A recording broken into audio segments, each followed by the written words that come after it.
ಈ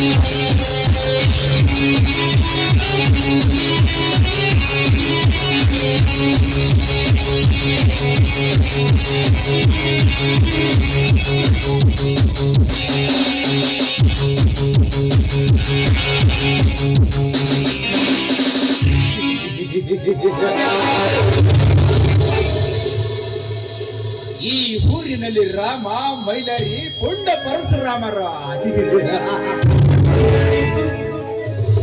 ಹೇ ಮೈಲಾರಿ, ಚಿಲ್ಲರ ಕುರಿಗಾರ ಗುಂಪನ್ನು ಕಟ್ಟಿಕೊಂಡು ಈ ದೇವೇಂದ್ರನ ಸೂರ ತನಕ ಏಳು ನೀರು ಬಿಡಲು ಅಂತ ಕೈಯನ್ನು ಕೊಟ್ಟು ಹಿಡಿದುಕೊಂಡು ಬಂದಿರುವ ಆ ಸಖ್ಯನ ಮಾಡಕೊಂಡೆ. ಈಗ ತೋರಿಸಲೇ ನಿನ್ನ ಗಂಡಸ್ತರವನ್ನು.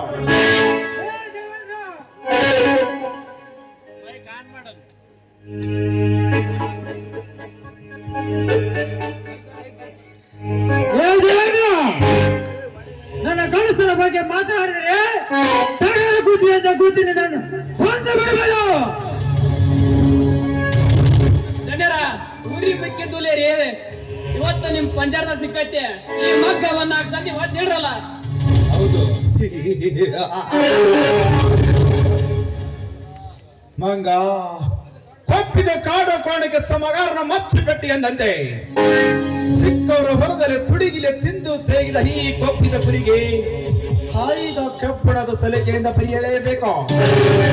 ಹೇ ಕಾಳಿಂಗ, ಕಬ್ಬಿಣದ ಸಲಿಕೆಯನ್ನು ಬಿಸಿ ಮಾಡೋ. ಆಯ್ತು ಧನ್ಯರ. ಏ ದೇವೇಂದ್ರ, ಕಬ್ಬಿಣ ಸಲಕೆ ಯಾಕೆ? ನಿನ್ನ ಹರಮನೆಯಲ್ಲಿರುವ ಕಬ್ಬಿಣ ಸಲಕೆ ತಂದು ಸುಟ್ಟರು ಪಕ್ಕುವ ವಂಶನದಲ್ಲ. ಯಾಕಂದರೆ ತಪ್ಪು ಮಾಡೋ ದೇಹ ಮುಂದೆ ಯಾವತ್ತೂ ತಪ್ಪು ಮಾಡಲ್ಲ. ನೀನು ನಿಜವಾಗಲೂ ಕಬ್ಬಿಣ ರಕ್ತ ಕೊಟ್ಟಿದ್ರೆ ಏ ಮೈದಾರಿ, ನೀನು ನಿಮ್ಮಪ್ಪನ ರಕ್ತಕ್ಕೆ ಹುಟ್ಟಿಲ್ಲ, ಮತ್ತಪ್ಪ ಪ್ರೌಢ್ಯ ಪ್ರಗತಿಯ ಮಂಚೆ.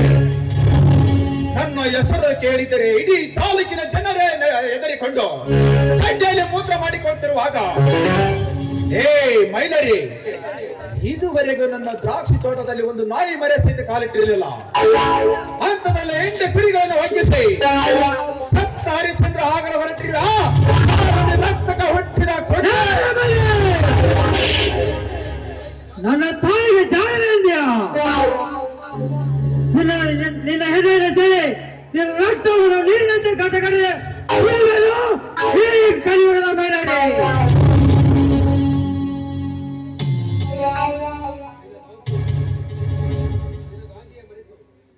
ನಿನಗಾಗಿ ಮರೆತು ನಿನಗಾಗಿ ನೀ ಮರೆತು ನೀನು ಬಾಳಿದ್ದರೆ ಕಂದ ರೈತರ ದುಡಿದು ಎಷ್ಟು ಹಣವನ್ನು ಕಸಿನ ತಿಂದು ತೆಗಿದ ಪುಚಾಯಿಸಿ ನೀನು.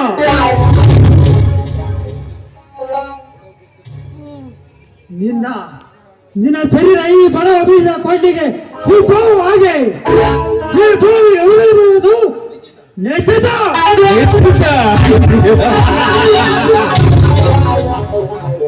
ಈ ದೇವಲೋಕ ದೇವೇಂದ್ರನ ದೇವನು ಈ ನಿನ್ನ ತಗಡಿನ ಕೊಟ್ಟಿಂದ ಹಿಂಭಾಗ ಮಾಡುವ ಕೂಸೆ ಇನ್ನು 10 ನಿಮಿಷದಲ್ಲಿ ನಿನ್ನ ಶರೀರವನ್ನು ಕತ್ತರಿಸಿ ನಾಯಿ ನರಿಗಳ ಬಾಯಿಗೆ ಹಾರವಾಗಿ ಹಾಕುತ್ತಾನೆ ಹಚ್ಚರ. ನಿನ್ನ ಹಚ್ಚರದ ಮಾತನಾಡ ತಪ್ಪಲ್ಲ ಸಮಾನ. ನಿನ್ನ ಗೋಳು ಪೋಷಕ್ಕೆ ತಲೆ ತಗ್ಗಿಸುವ ರೈತರ ಮಗನಲ್ಲ. ನಿನ್ನ ವಲಸು ಚರಿತ್ರೆ ನೋಡಿ ಸಿಟಿ ರೈತರು ವಸ್ತ್ರದ ಹಸಿರು ಸಾಲವನ್ನು ಹೆಗಲಿಗೆ ಧರಿಸಿ ಹಸಿರು ವಸ್ತ್ರ ಧರಿಸ ಕೈಯಲ್ಲಿ ಪೋಟಿ ಎಂಬ ಪ್ರವಾಸವನ್ನು ಎತ್ತಿಡಿದರೆ ನಿನ್ನ ಪಾಪ ನ್ಯಾಯವನ್ನು ರೈತರ ಶಾಲೆ ನಾಟಿನಲ್ಲಿ ಸುಟ್ಟು ಬೂದಿಯಾಗಿ ಕಾಲಿಗೆ ಆರುವುದು ಎತ್ತರ. ಹಸಿರು ವಸ್ತ್ರ ನಿನ್ನ ಹಸಿರು ವಸ್ತ್ರ ಪುಟಾರಿ ಜನಗಳಿಗೆ ಹೇಗೆ ಬಾಯಿ ಮುತ್ತಿಸಬೇಕಿರೋ ಉಪಾಯ ಈ ಎಮ್ಮೆಲನಿಗೆ ಚೆನ್ನಾಗಿ ಗೊತ್ತು. ಅಕಸ್ಮಾತ್ ರೋಷದಿಂದ ಹುಲಿಯಂತೆ ನನ್ನ ಅರಮನೆಯಲ್ಲಿ ಕಾಲಿಟ್ಟರೆ ಅಂತರ ನಿನಗೆ ಅಸ್ತ್ರ ನನ್ನ ಬಳಿ ಇದೆ ಮಿರಿ. ತಮ್ಮುಡ ಮಗನೇ, ಸ್ವಲ್ಪ ಕಿವಿಗಿರಿಸಿ ಕೇಳು, ನಾನು ಹೇಳುವ ಮಾತನ್ನು. ಸರ್ಕಾರ ಅಧಿಕಾರಿಗಳೇ ಇರಲಿ, ಮುಂದೆ ವಿಚಾರಿಸದೆ ಚೇಚನ ಮಾಡಿ ಬಿಸಿ ರಕ್ತವನ್ನು ನೀರಿನಂತೆ ಕಟಕಡೆ ಕುಡಿತಾರೆ ಈ ಮಣ್ಣಿನ ಮಕ್ಕಳು. ಲೇ ತಮ್ಮ ಮೈಲೇರಿ, ಸುಮ್ನ ನಾಯಿ ಕೂಳಾಗ್ಲಾರ್ದ ಯಾಕೆ ಇರ್ತಿದ್ದಿಲ್ಲ? ಸುಮ್ನ ನಾ ಹೇಳ್ದಂಗ ಒಪ್ಪ. ದನ್ಯಾರ ನಿಮ್ ದ್ರಾಕ್ಷಿ ತೋಟದ ಕುರಿ ಬಿಡದ ನಾನಾರಿ ಅಂತ ಸುಮ್ನ ಇವ ಸತ್ತ ವೀರ ಸಂಗೊಳ್ಳಿರಾಯಣ, ಸತ್ತ ವೀರ ಸಂಗೊಳ್ಳಿರಾಯಣ ವಂಶದಲ್ಲಿ ಜನಿಸಿದ ವಂಶ.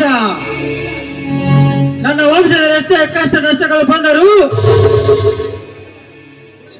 ಸುಳ್ಳು ನುಡಿದರೆ ನನ್ನ ವಂಶ ಕಾಪಾಗೈತೆ. ಈ ಮೈದಾರಿ ಸತ್ಯಕ್ಕೆ ನ್ಯಾಯಕ್ಕೆ ಪ್ರಾಣ ಬೇಕಾದ್ರೂ ಕೊಡ್ತಾನೆ. ಕರ್ನಾಟಕದ ಮಣ್ಣಿನ ಮಗ ಈ ವೀರ ಮೈದಾರಿ. ವೀರ ಮೈಲಾರಿ. ಹೇ, ನಿನ್ನಂತ ಸಾವಿರಾರು ವೀರ ಮೈಲಾರಿಯರನ್ನು ನನ್ನ ಅರಮನೆ ನಡುಗಂಬಕ್ಕೆ ಕುರಿಯಂತ ಸೋತ ಹಾಕಿ ಅವರ ರುಂಡವರ ಕತ್ತಂಚಿದ ಲೆಕ್ಕ ಹಾಕಿದರೆ ಎಣಸಲಾರದಂತೆ ಹೆಣಕಿ ಮಾಡಿ ತೋರಿಸಿದ್ದೇನೆ ಈ ಕೌಡಿಕಿಯ ದೇವೇಂದ್ರ. ಲೇ ಕಳಿಗ, ಕೈದ ಕಬ್ಬಣದಿಂದ ಇವರ ದೇಹವನ್ನು ಸುಡು, ಆಗ ಗೊತ್ತಾಗುತ್ತದೆ ನನ್ನ ಪವರ್ ಏನೆಂದು.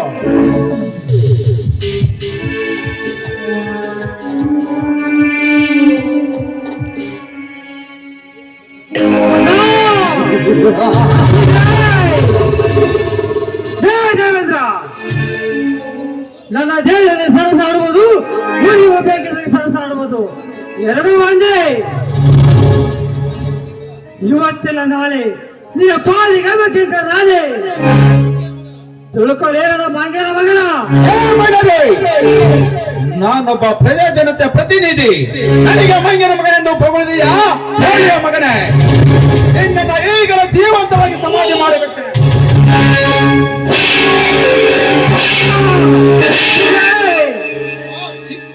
ಶಬ್ಬಾಸ್ ಮೇಲೆ ಶಬ್ಬಾಸ್, ನೀನೊಬ್ಬ ಜನಪ್ರತಿನಿಧಿ ಹಟ್ಟಿಲ್ಲ. ನಿಮ್ಮಂತ ಲಪಾಗ ಸಮಾಜ ಸೇವಕರನ್ನು ಪವಿತ್ರವಾದ ಮತವನ್ನು ನೀಡಿ ಆರಿಸಿ ಬರ್ತಾರಲ್ಲ, ನಮ್ಮ ಜನತೆಗೆ ಬುದ್ಧಿ ಇಲ್ಲ.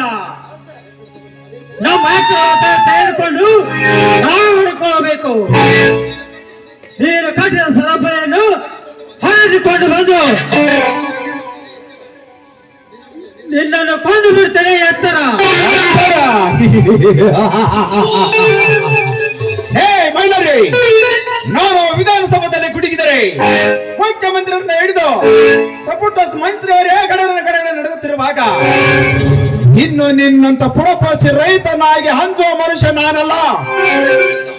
ಹೇ ಕಾಳಿಗ, ಇವನಿಗೆ ಇನ್ನೊಂದು 4 ಸರಿ ಎದಿ ಮೇಲೆ ಹೊತ್ತು ಯಾವುದಾದ್ರೂ ಒಂದು ಆಳ ತಗ್ಗಿನಲ್ಲಿ ಹೂತಾಕಿ ಬನ್ನಿ.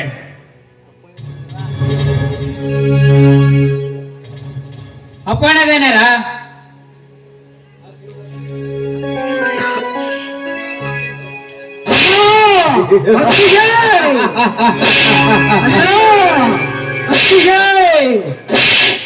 ಚೀರಲಿ ಮಗನ ಚೀರ. ನಿನ್ನಂತ ರೈತನರಿಗೆ ದೊಡ್ಡವರ ಬೆತ್ತ ರುಚಿ ಗೊತ್ತಾಗಬೇಕ ಮಗನ.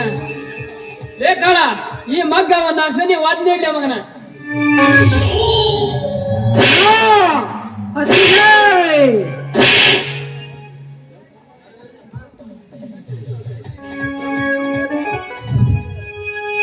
ಯಪ್ಪ MLA ಅವ್ರಿ, ಮೈಲಾರಿನ ಶಿವನ್ ಪಾದಕ್ಕೆ ಸೇರಿಸ್ಬಿಟ್ರಲ್ರಿ. ಕಾಳ, ಇವನೊಂದು ಉಗಿದು ಬಂದು ಸಂತೋಷದಿಂದ ಹೋಳಿಗೆ ಊಟ ಮಾಡಿ ಮಂಗ.